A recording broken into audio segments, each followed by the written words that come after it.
Pessoal, tudo bem com vocês?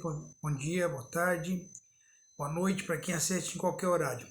Pessoal, a gente vai dar início hoje à nossa aula do terceiro ano, tá? Aula de português. O assunto de hoje é literatura, tá? A gente precisa falar sobre isso aqui no curso, então eu vou explanar algumas coisas que eu acho mais importantes, né, mais relevantes para que a gente possa dar sequência ao nosso conteúdo, tá? Aí vocês podem estar se perguntando aí, por que eu tenho que estudar literatura? Pessoal, conceitualmente falando, a literatura é um instrumento de conhecimento do mundo e do homem, né? Faz essa ligação entre as ideias e contribui automaticamente para o desenvolvimento intelectual, moral, ideológico e estético dessa mente humana, tá? Então a literatura, ela é necessária, que ela se faz necessário para que possamos abastecer a mente e, claro, trabalhar, praticar o aumento até do raciocínio e da intelectualidade que são tão importantes para os dias atuais, né? O nosso estudo vai se iniciar dividindo a literatura em duas formas de se escrever, tá? Um texto literário. O texto literário ele se divide normalmente em prosa e poesia. Qual é a diferença, André? Eu já ouvi falar mais ou menos disso, mas eu não sei a diferença. O que é uma prosa, pessoal? Prosa é um texto, né, em que as linhas vão de uma margem até a outra e que esse texto é dividido em blocos, ao qual nós denominamos de parágrafos. Aí você fala assim, mas então é um texto comum, como eu costumo olhar. Você vai pegar um texto literário, uma obra, né, literária, que vai estar escrita dessa forma, ela é uma prosa. Então, olha, eu tenho um exemplo aqui embaixo, ó, o cupido eletrônico. Se você analisar, nós temos aqui, ó, o parágrafo, né, que vai até o final da linha e volta e assim por diante. Quando acaba uma ideia, vai para a próxima, vai mudando os parágrafos, tá? Já a poesia, aí o que acontece, pessoal? As linhas não vão de uma margem até a outra, tá? E o texto é dividido em pequenos blocos que nós vamos denominar de estrofe, tá? Cada linha desse poema, cada linha, né, dessas estrofes, a gente costuma chamar de verso, tá? Então eu tenho uma poesia no qual as linhas, olha aqui, ó, vou mostrar para vocês, ó, no quais as linhas não vão de uma margem a outra. Cada conjunto de linhas desse aqui eu vou chamar de estrofe e cada linha, ó, dessa estrofe eu chamo de verso, tá? Então essa é a poesia. A prosa é um texto como a gente costuma encontrar por aí e a poesia já é algo que a gente encontra mais em obras voltadas para a literatura, tá bom? Seguindo aqui no caminho que a gente tem que entender, nós vamos estudar agora algumas correntes literárias que surgiram ao longo do mundo, né, e também chegaram ao Brasil. Então a gente vai entender como é que isso se deu, vamos analisar uma por uma e o que de mais importante a gente pode destacar de cada linha dessa aí, tá? A gente começa falando, pessoal, com o trovadorismo. O trovadorismo foi ou são, né, as primeiras manifestações literárias da língua portuguesa, tá? Vão acontecer ainda no período medieval, tá? Então, ou seja, é a primeira aparição de algo literário durante o período medieval. Período esse em que as obras, tá, eram praticamente impossíveis de serem concretizadas, eram valorizadas. A mente do homem medieval era uma mente mais fechada, tanto que durante os 1000 anos de Idade Média, uma das denominações dada a esse período foi a Idade das Trevas, tá? Por não ter nada voltado para o lado cultural. Então o trovadorismo surge nesse período aí, tá, pessoal? Mas por que em meio à Idade das Trevas uma corrente literária vem a se destacar? Vamos entender o porquê disso. Olha aqui. Como eu já falei, o trovadorismo surge na Idade Média, mais precisamente no século XII, e tem o seu marco inicial com uma obra chamada Cantiga da Ribeirinha, ou Cantiga de Garvaia, escrita em 1189 por Paió Soares de Taveiroz, um português. Pessoal, olha que interessante, por que isso merece destaque? Tá? Até tem uma pergunta aqui, ó. Por que trovadores? A gente vive num período medieval. Tá? As pessoas não sabem ler e nem escrever. Então, essas poesias, tá? Elas eram feitas de forma cantada. Por isso o nome cantigas, tá? Então os trovadores, eles imaginavam ali os seus versos, né? E ao invés de passar isso para um papel por não saber ler e escrever, eles se expressavam por forma de cânticos, né? De cantigas. Por isso eles eram chamados de trovadores, eram as trovas, né? Isso o destaque por ser na Idade Média, tá? O trovadorismo, como falei, então, surge em meio ao domínio da Igreja Católica. Lembrando que na Idade Média a Igreja Católica era o principal formador de opinião até aquele momento, né? Vivíamos em um momento de teocentrismo, né? Deus como centro do universo, Deus como centro de tudo e, claro, um moral religioso extremamente exagerado, tá? As cantigas da época todas se voltavam para esse cenário. Além de, por estarmos no período medieval, vivíamos um período feudal, né? Então muitas das cantigas do trovadorismo falavam da vassalagem entre o servo e a mulher amada, tá? Então todo esse período histórico, né, que cercou a Idade Média, domínio religioso, moralismo religioso, realidade feudal, tudo isso serviu de subsídio para que o trovadorismo crescesse nesse período medieval, tá?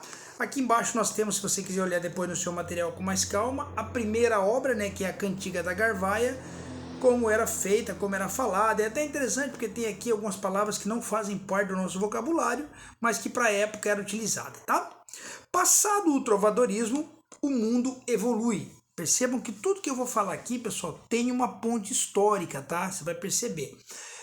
A Idade Média termina e a gente entra na era do humanismo, tá? Para depois vir para o Renascimento. Então, o humanismo, que é um período da história da língua portuguesa que vai acontecer entre a Idade Média e a Idade Moderna. Ou seja, o humanismo, ele vem com o final da Idade Média e faz um intercâmbio, uma ponte, né, para chegarmos à Idade Moderna, que tem início com o Renascimento, tá?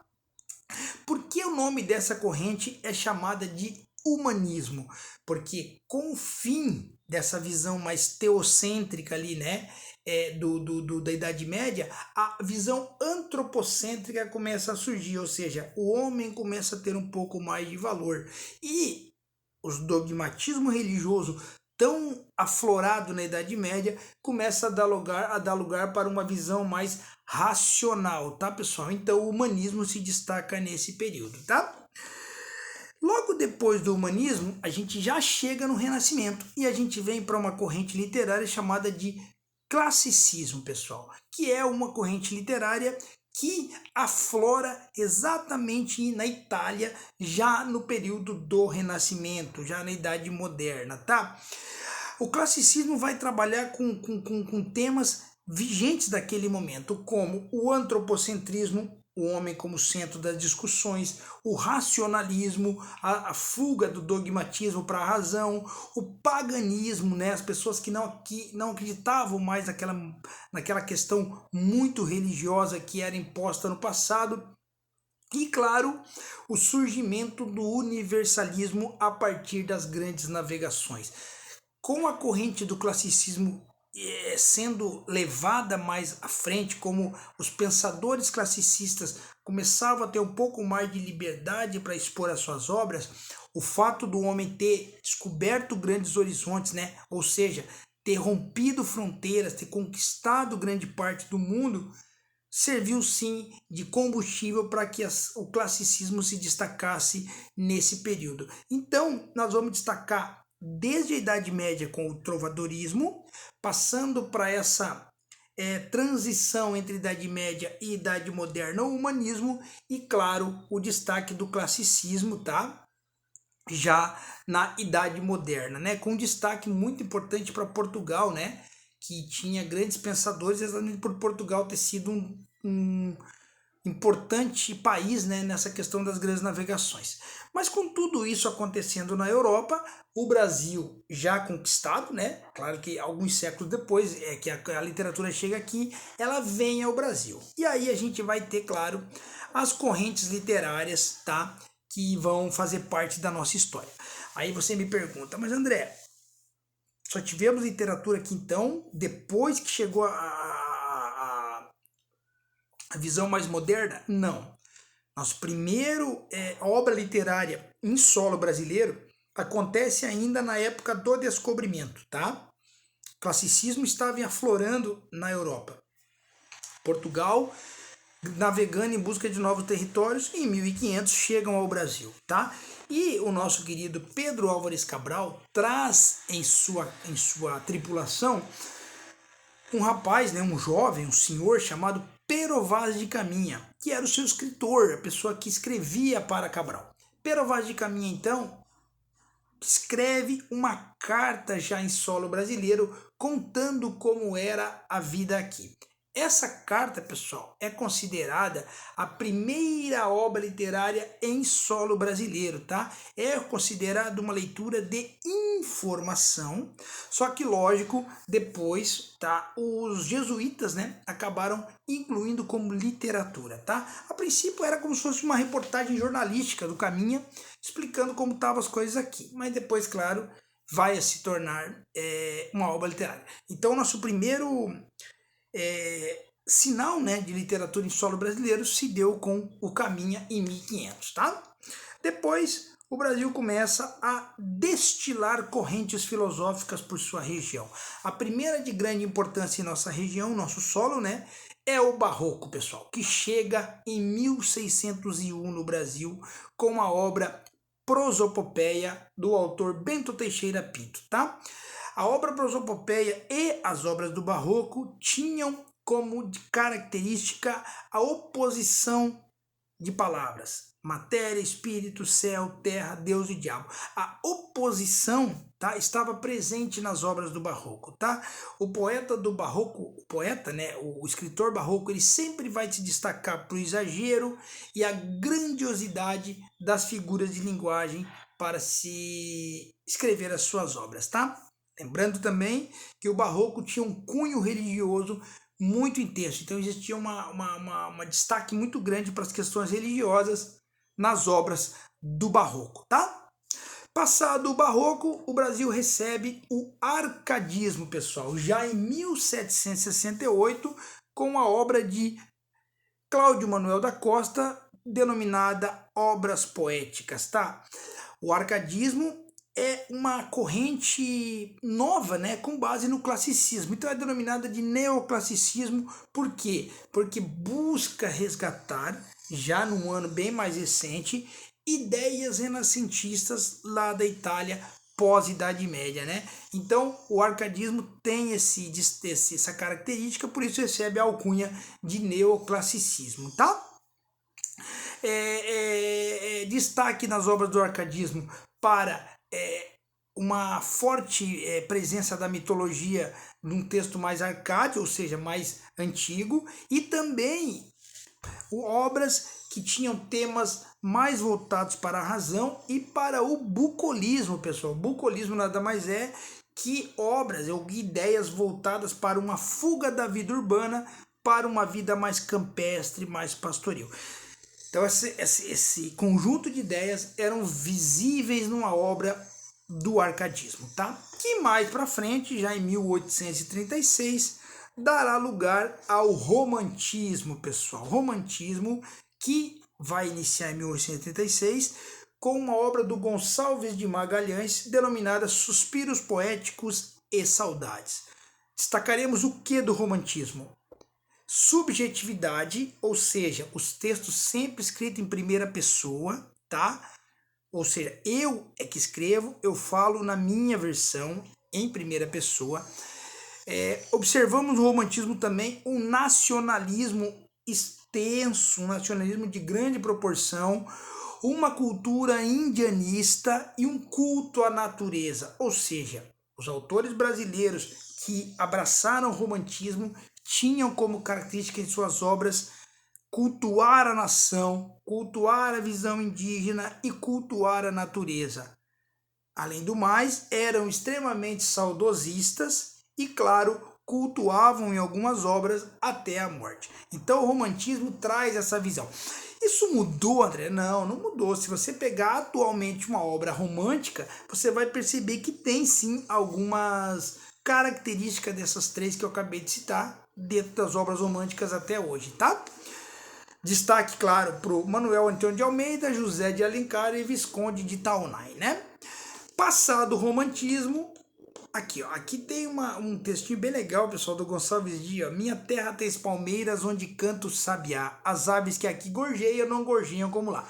Isso é muito antigo, é a canção do exílio. Então aqui a gente começa a observar um nacionalismo extremo, um culto ao seu país, né, voltado para a natureza, tá? Então, esse era o romantismo, tá? Romantismo, então, já agora no século XIX, na segunda metade do século XIX, ele vai dar lugar para o realismo, pessoal. Ou seja, o próprio nome já diz, realismo. Corrente literária essa que vai valorizar a razão e a objetividade, deixando de lado aquela questão romântica, aquela questão o romantismo pregava de algo exagerado, aquela coisa que nem sempre se tornava concreta, né? O realismo, derruba isso e dá um choque de realidade nisso aí, tá?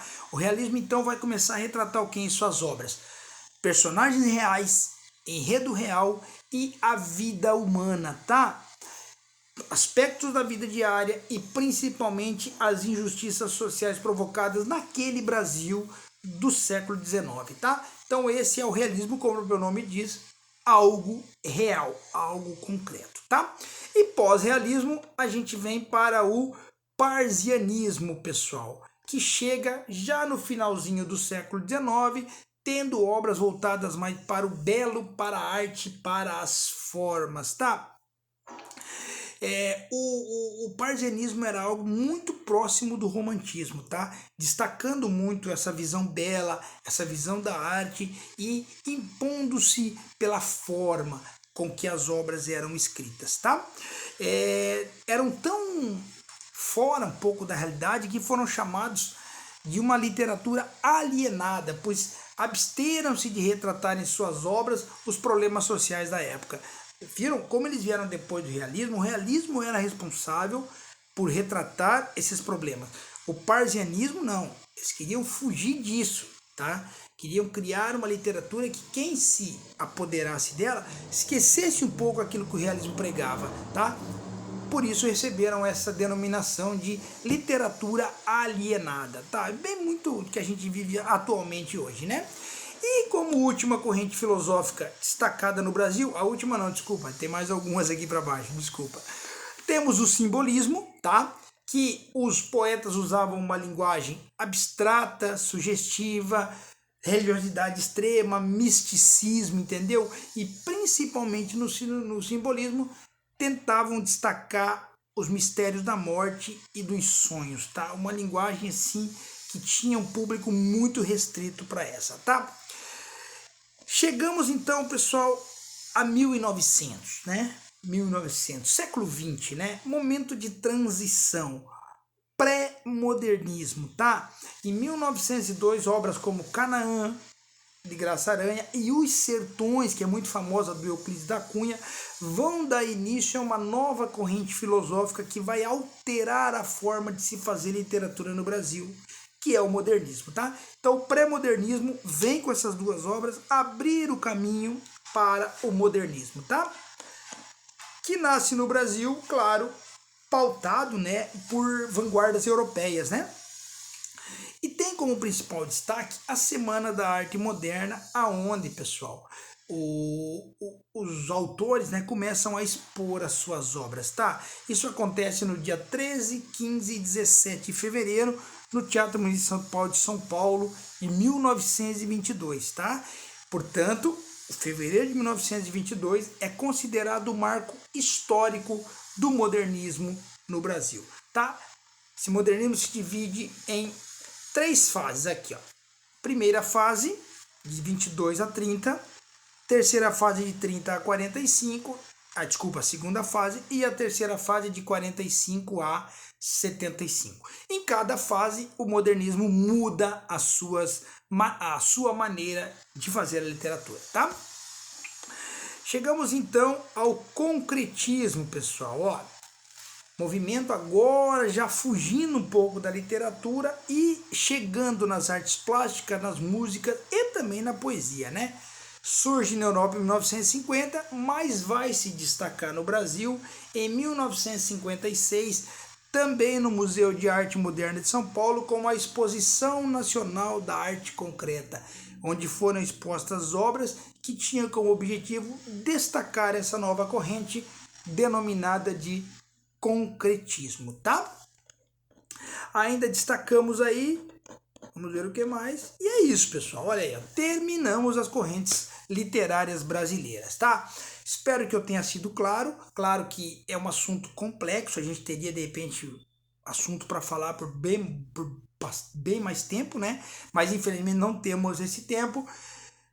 Espero que eu tenha sido claro naquilo que eu expliquei e qualquer dúvida eu estou à disposição para esclarecimento, tá? Muito obrigado e até a próxima aula.